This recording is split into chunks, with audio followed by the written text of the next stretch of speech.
Mars, जो हमारे solar system का चौथा प्लेनेट है, इसे रेड प्लेनेट भी कहा जाता है। मार्स पर लाइफ के सबूत हासिल करने के लिए साइंटिस्ट कई सालों से मेहनत कर रहे हैं, जिसकी वजह से मार्स पर कई मिशन किए गए। मार्स को डिटेल से स्टडी करने के लिए नासा ने 26 नवंबर 2012 को क्यूरियोसिटी रोवर को मार्स पर भेजा, जो 560 मिलियन किलोमीटर का सफर तय करते हुए अगस्त 2012 को मार्स की सतह पर लैंड करने में कामयाब हो चुका था। जब इस मिशन को लॉन्च किया गया, उस वक्त ये सिर्फ और सिर्फ 2 सालों का था, लेकिन इस मिशन की कामयाबी को देखते हुए साइंटिस्ट ने इसके टाइम पीरियड को बढ़ा दिया। नासा के मुताबिक जब तक इस रोवर की कंडीशन सही रहेगी, उस वक्त तक हम इस मिशन को जारी रखेंगे। इस रोवर को मार्स के एनवायरनमेंट के बारे में जानने के लिए भेजा गया था और ये मिशन साइंटिस्ट की उम्मीदों से कई गुना ज्यादा कामयाब हुआ। अब तक ये रोवर मार्स की हजारों तस्वीरों को जमीन पर भेज चुका है।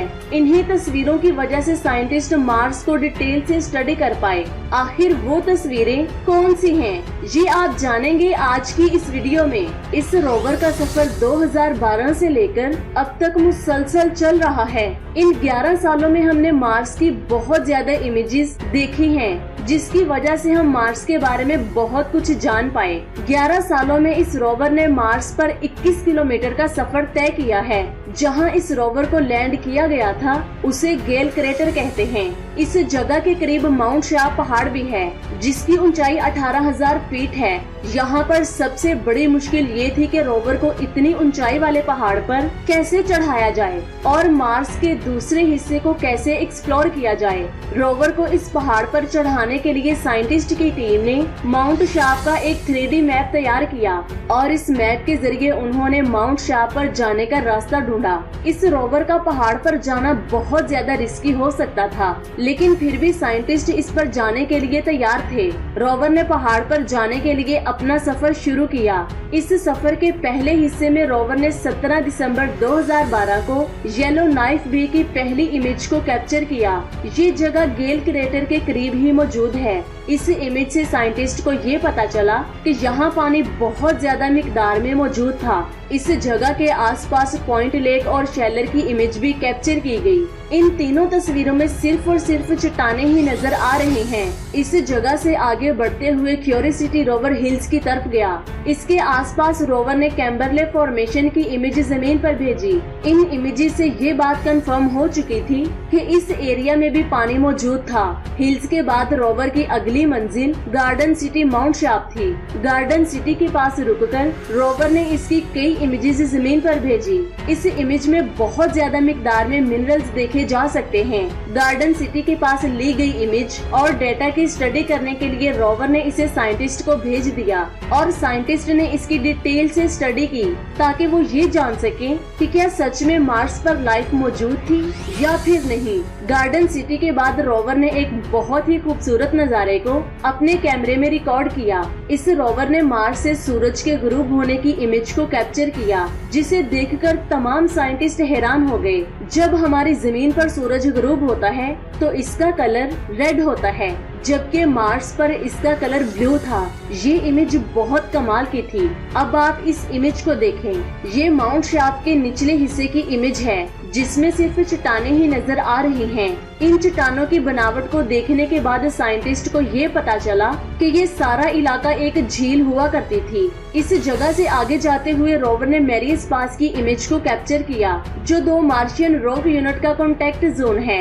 मैरियस पास से आगे जाने के बाद बैगनॉल ड्यून की इमेज कैप्चर की गई।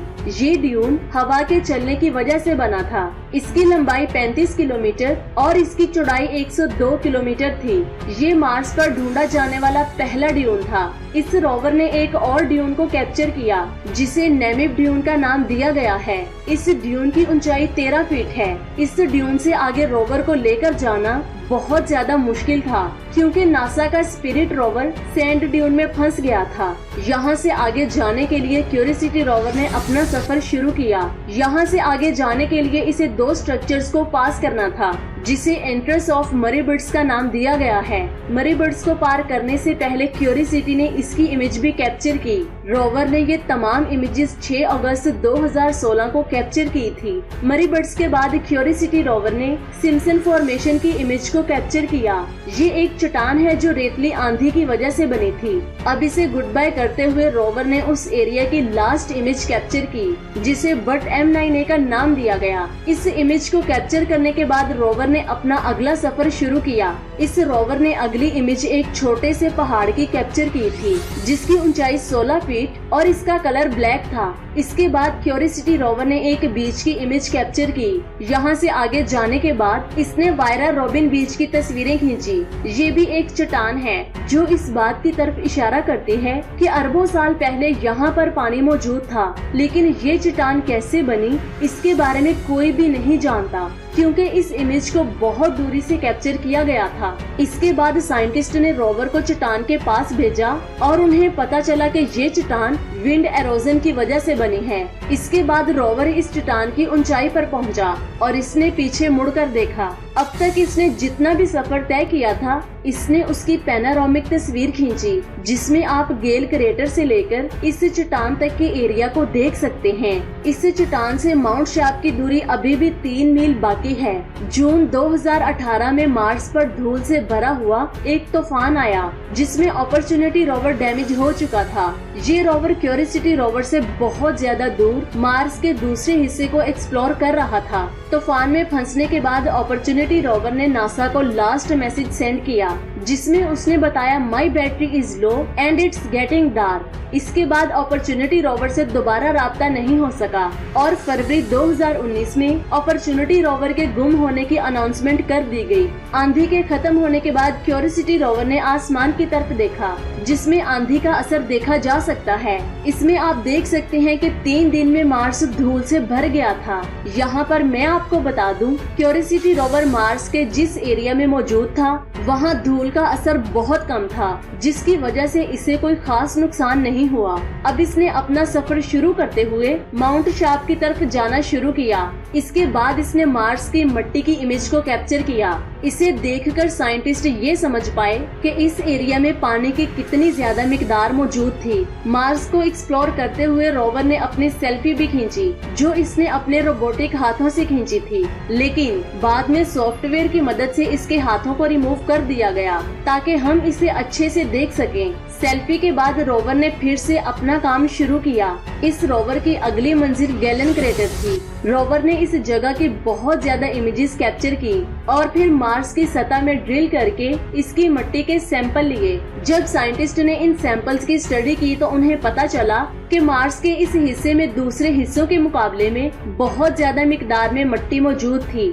यहाँ उन्हें पानी के सबूत भी मिले। इस रोवर की टीम ने मार्च 2019 को बहुत ही शानदार इमेज रिलीज की। ये इमेज 23 नवंबर से लेकर 1 दिसंबर के दरमियान खींची गई थी। रोवर ने इस इमेज को ग्लैन टोरिडोन नामी एक जगह पर खींचा था। अभी भी ये रोवर अपनी मंजिल की तरफ बढ़ रहा है। जब तक इसका ये सफर जारी रहेगा, आपको इसके बारे में अपडेट्स मिलती रहेंगी। अगर आप ये जानना चाहते हैं कि इस रोवर ने अपना सफर कैसे तय किया, तो नीचे कमेंट्स करके जरूर बताएं। मैं इस पर एक डिटेल्ड वीडियो बनाऊंगी। ये थी आज की अमेजिंग वीडियो। आपको कैसी लगी नीचे कमेंट्स करके जरूर बताएं। अपना बहुत सारा ख्याल रखें, दुआओं में याद रखें। अल्लाह हाफिज।